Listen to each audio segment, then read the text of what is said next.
Emily Carter had been living in silence for 6 months. Her husband, James Carter, had died in a tragic accident, or so she was told. The funeral was held on a cold morning, with a gray sky hanging low above the cemetery. Emily remembered standing beside his grave, unable to accept that the man she had loved for over 40 years was gone. She touched the cold stone again and again, whispering his name until her voice broke. After that day, life became empty. The house felt lifeless, the nights unbearable, and every morning reminded her of loss. But slowly, she tried to survive her grief, even if she could not escape it. One afternoon, Emily went to a grocery store just to buy basic items. Life had to continue, even when her heart refused to accept it. She walked through the aisles in silence, picking things without thinking, just trying to pass time. In the canned goods section, she suddenly heard a sound that froze her completely. A voice. A soft cough, followed by a familiar complaint about prices. Her body went numb instantly. That voice, she had heard it every single day for decades. It was the voice of James Carter. Her hand started shaking.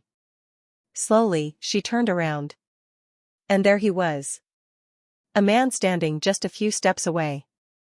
He looked exactly like James Carter. Same face. Same height. Same tired eyes. Even the same small scar above his eyebrow from an old accident. It was impossible. Unreal. The jar in her hand slipped and shattered on the floor. Red sauce spread across the white tiles, but she did not move. "James," she whispered, broken. "It's me. Emily." The man turned toward her. For a moment, there was silence. Then confusion. "I'm sorry," he said slowly.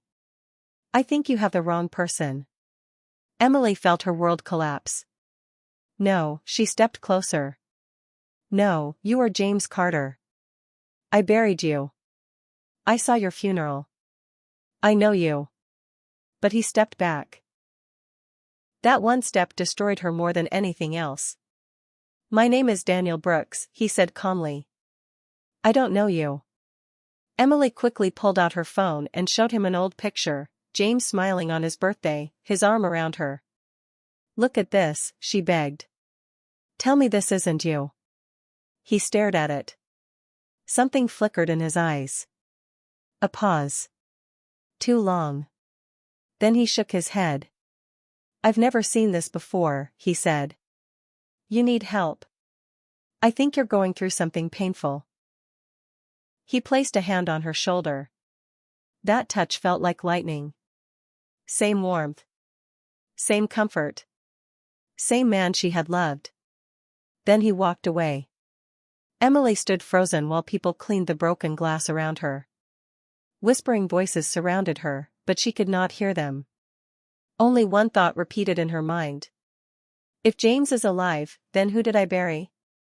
She followed him. He drove to a quiet neighborhood and stopped in front of a pale greenhouse. A woman named Laura Bennett came out and kissed him on the cheek like it was normal. 2 children ran out shouting, "Grandpa Daniel." Emily's breath stopped. She watched him smile, laugh, and enter the house like he belonged there. Her husband, living another life. That night, Emily sat with her son Ethan Carter. When she told him everything, at first he denied it. Then he avoided eye contact. Then silence filled the room.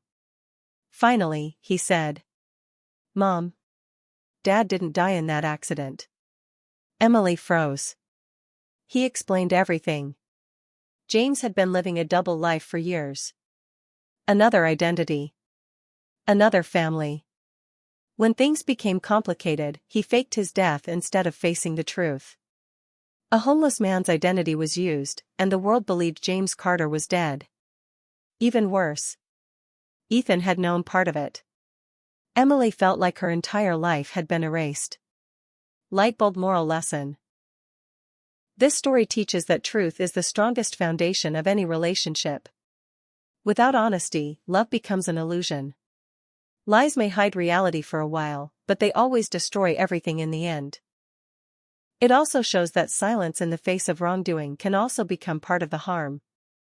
Protecting lies may feel easier in the moment, but it leads to deeper pain later. In the end, truth may hurt, but it frees the soul, while lies only imprison it. Questions to think about. Can we ever truly know the people closest to us? Is it better to live with painful truth or peaceful lies? What is worse, betrayal itself or silence from those who knew? If your entire life was based on a lie, could you ever recover? Herb advice. Always choose honesty over comfort. Never build relationships on secrets or deception. Respect truth, even when it is painful, because truth protects dignity while lies destroy entire lives.